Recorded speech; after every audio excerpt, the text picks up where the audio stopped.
I honor what my body knew before my mind allowed it. I choose truth over noise. I protect my peace without performance.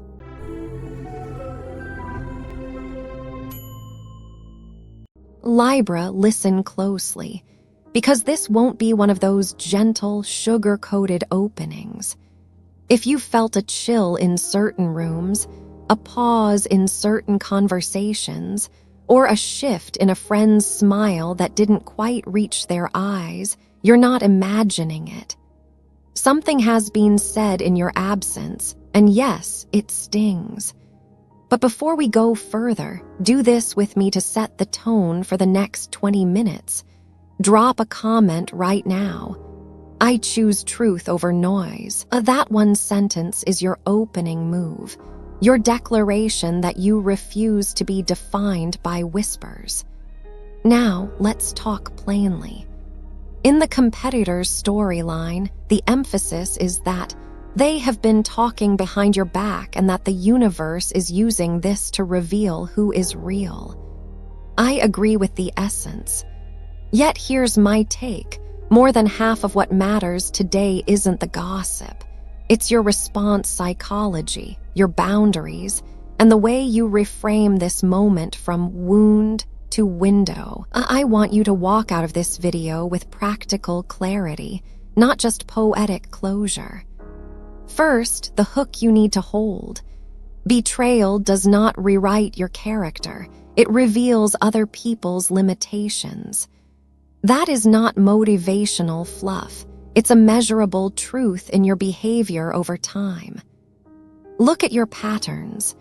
When your back is against the wall, you default to grace, to neo-Venusian restraint, to seeking balance before burning bridges. That's a rare strength, and also the very trait that makes you a magnet for the unhealed and the unexamined. They don't dislike your light. They lack literacy around it. They don't know how to hold it, so they try to dim it with commentary. Let's call the dynamic by its real name, triangulation. It's the low-charge, socially acceptable form of cruelty where people make a third party the subject so they can avoid facing their own emptiness. And yes, Libra, you may feel that nausea of who else heard it? Who else smiled at me while trading versions of me? The instinct to audit every conversation you've had is normal. But here's where I diverge from that usual spiral, obsessing over the roster of who said what is less productive than auditing your access list. Who has access to your heart, your time, your stories, and why? I want you to take a breath and hear the quiet fact beneath the noise. You felt this before anyone confirmed it. That flicker in your body wasn't paranoia. It was perception.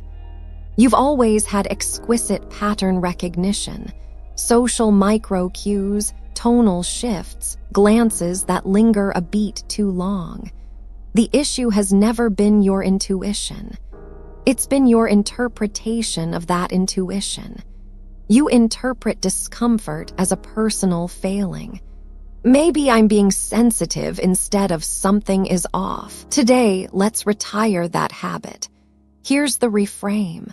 What looks like betrayal is actually filtration. Life is straining your circle, not to punish you, but to make room for reciprocity. That's not the universe being dramatic. That's alignment doing its quiet math. And yes, the arithmetic stings in real time.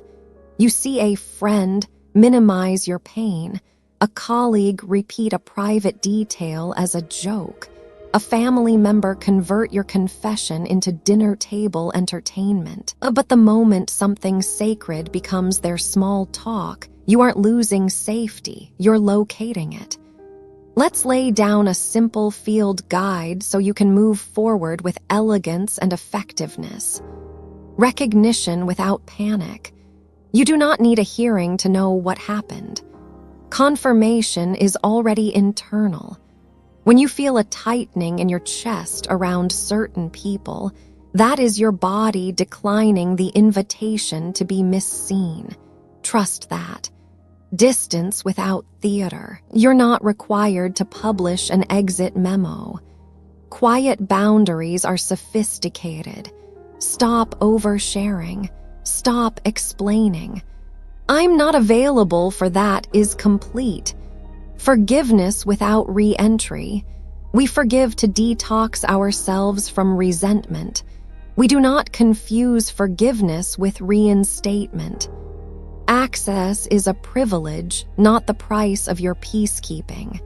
Standards over stories. You could spend a year correcting their version of you, or you could spend a month living so congruently that their version evaporates in irrelevance. Choose the latter. Now I want to address the emotional core that most videos skip, the shame that follows betrayal. Not the shame of doing wrong, but the shame of being open with the wrong audience. That is not your fault. Vulnerability is not naivete, it's discernment in progress. You didn't misplace your dignity, you misplaced your audience selection, and that is fixable. Let's also be practical about why some people can't hold your truth. Authenticity requires interior scaffolding, self-awareness, accountability, and the ability to be witnessed without spiraling into comparison. If someone lacks those beams, your openness feels like a threat. Your growth exposes their stagnation. Your grace spotlights their performative kindness. Their response, gossip as self-soothing. Translation, the problem is not your depth, it's their shallow oxygen. Still, pain is pain. Sleepless nights will visit. Your mind will replay lines you wish you could unhear. In those hours, remember this. You're not trying to erase the impact. You're learning to compartmentalize the source.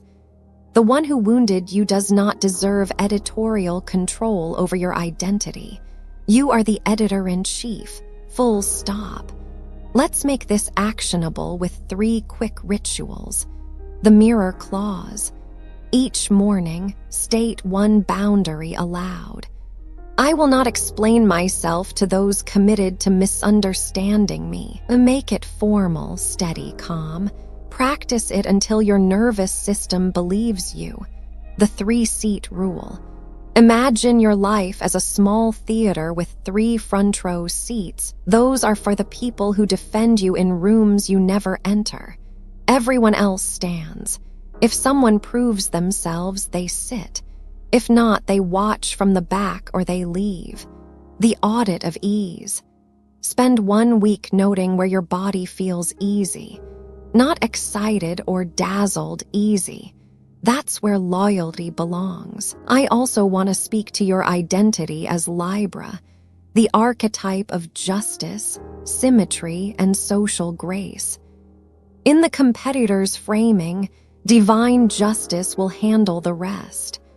I won't argue with that, but let me deepen it. Divine justice is not only cosmic, it's behavioral. Justice shows up in your calendar, your contact list, your tone. Justice is when you stop granting endless appeals to people who have already confessed through conduct. Justice is when you honor your own evidence. You may feel tempted to do what you've always done, smooth the conflict, accept half apologies, call disrespect miscommunication. But this season calls for a different skill, discernment without dramatics. It's a mature, almost quiet power. You don't scorch the earth, you reclaim it. You don't shout, you sort. You don't rage, you reorganize. Let's talk outcomes, because I am not here to leave you at be strong. I'm here to map what happens next. Short term, a contraction, fewer texts, a calendar with white space. A loneliness that isn't about lack but detox. Expect that. Respect that. White space is not a void, it's an invitation. Mid-term, an upgrade in patterns. People with substance will notice your steadiness and step forward. New allies arrive not because you became louder, but because you became clearer. Your clarity is a beacon to the right ones. Long-term, reputation that can't be scavenged. When your actions stay consistent while the gossip changes subjects, you develop a kind of credibility that rumors can't dent. That's not image, that's integrity over time. Now about your impulse to set the record straight. There's a difference between clarifying and campaigning. Clarify with those who matter. Do not campaign to those who feast on confusion. Remember, some people are not confused, they're entertained. You owe them silence. Let me also offer a perspective shift on the so-called devastation. If you were never meant to evolve, this wouldn't hurt. But you are. And evolution announces itself like this. Something that once felt safe starts feeling heavy. A smile you used to accept now feels plastic. A room you once filled now feels airless. That friction isn't failure, it's the hinge on the new door. So, what is your next precise move? You document what you know without dramatics. You don't deny it and you don't narrate it all day. 1 page, 3 facts, no adjectives. Proof is for your clarity, not their courtroom. You downgrade access quietly. Less availability. Slower replies. No confessions to those who rent your story to the highest bidder. You devote energy to the relationships that have already passed the test of absence. Who defended you when you weren't around? Who honored your silence? That is your cornerstone. And because we're keeping this formal yet conversational for voiceover flow, let me speak directly to your heart. You are not too sensitive. You are accurately attuned. You are not too much. You are simply done being managed. You are not cold for stepping back. You are responsible. There will be people who try to pull you back into the old script. It was just a joke. You're overreacting. Don't be so dramatic. Those lines are not apologies. They're anchoring attempts. A real apology centers your pain, not their discomfort. It names the breach, not your reaction to it. Accept nothing less. And because Libra loves a tangible anchor, here's your affirmation to write, speak, and live. I honor what my body knew before my mind allowed it. I choose truth over noise. I protect my peace without performance. Type it in the comments if you haven't already. Let your future self see the timestamp of the day you chose alignment over approval. A quick word on reputation. Since the gossip theme lives there, the most efficient PR is congruence. When who you are, what you say, and how you act line up repeatedly, rumors cannot hold you hostage. Congruence makes gossip boring. And when your life becomes too true to excite liars, you're free.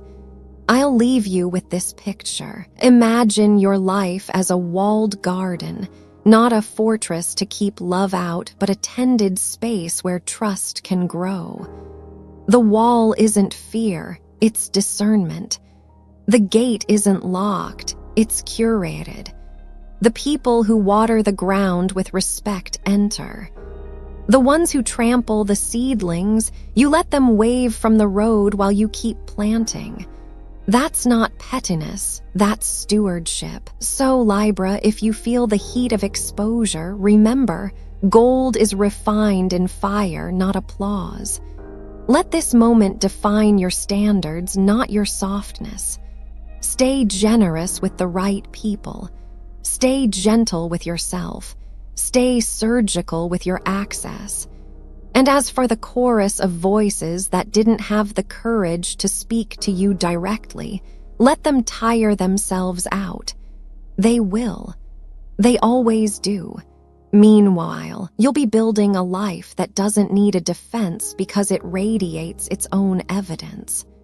One last nudge for the algorithm and for your own ritual of courage. Comment, "I choose truth over noise." Then add one boundary you're reinstating this week.